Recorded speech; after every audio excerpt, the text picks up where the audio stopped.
Hello, I'm Ruth Hansten, and I'm your instructor for the Relationship and Results-Oriented Healthcare Professional Practice Specialist Program.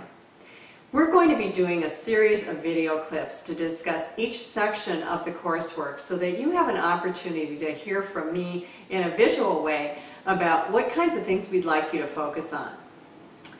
First of all, though, I want to talk about why you might be taking this program. Our philosophy at the Hansten Healthcare ROC team is that we believe that all of our healthcare must be focused on patient and family results, and that the interdisciplinary teamwork and the teamwork that registered nurses lead at the bedside must be focused on the patients and families' short and long-term goals.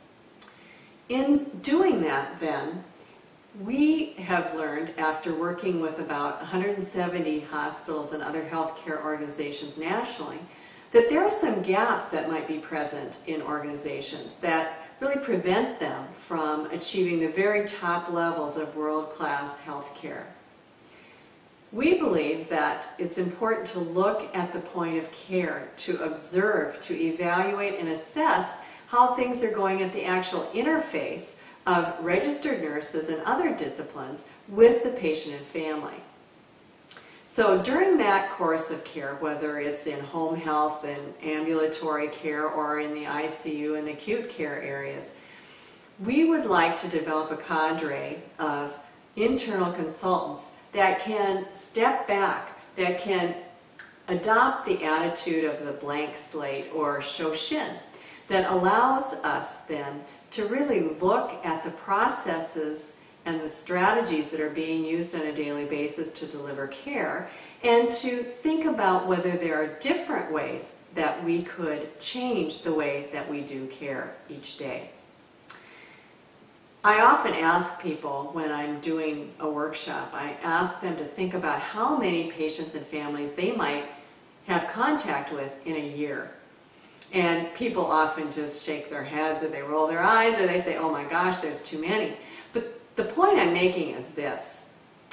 If we have an impact on maybe 1,500 patients in a year, think about whether even a small change in your practice or the practice of those that you lead and coach might make a huge difference in the health of your community. That being said, we've developed the program so that people can really look at where their strengths lie, where their gaps lie, and to take that step back and really evaluate how things are going in their particular unit or department. In so doing, they might be able to then identify some issues or concerns that need to be addressed so that the professional practice specialist can help solve the problems. Bring those issues perhaps to unit councils or professional practice committees that might help improve the care that's being delivered. So we've given you the tools and the worksheets and those kinds of things that can help you do that. So in this first conference, we're going to have a chance to look at the beginning of your portfolio, which I have here in my trusted iPad, and look at what you might be doing in the work coming up in sections 1 and sections 2. And we'll be splitting up our video conferencing so that each section will be discussed separately. Section 1 and section 2 will be discussed together today. So as you know, as you begin your portfolio, you may have printed this out or you may be using some kind of electronic device like I'm doing.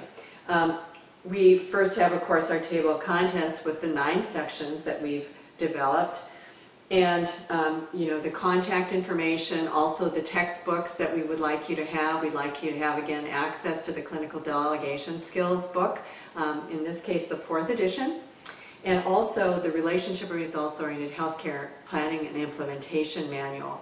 We also direct you to Roz Alfaro-Lefebvre's Critical Thinking book, and that just came out again. The last edition is January of 2012. And also we look at some of the emotional intelligence textbooks that have been developed by Daniel Goleman and some of his colleagues. Our introductory objectives are here in the next page. We also have an activity checklist. Remember that at the end of the program that you're going to want to address that you have completed these activities. I know for some of you who are working night shift or maybe in an area other than an inpatient area, you might have some difficulty. If you have any trouble with the worksheets and you're wondering how can I adapt this to ambulatory care, please let us know, because we've certainly addressed those issues before, and we'd love to help you look at what the objective of that worksheet is and help you develop how you might implement it in your own area. So that activity checklist is here for you, and this is really important to make sure that you're aware of where that is in your portfolio, so that if you plan on getting credit through the Olympic College nursing program, you may do that. But please let us know and contact us if you're interested in doing that, so we can set you up with that early on in the coursework. You get 4 credit hours when you complete the course successfully.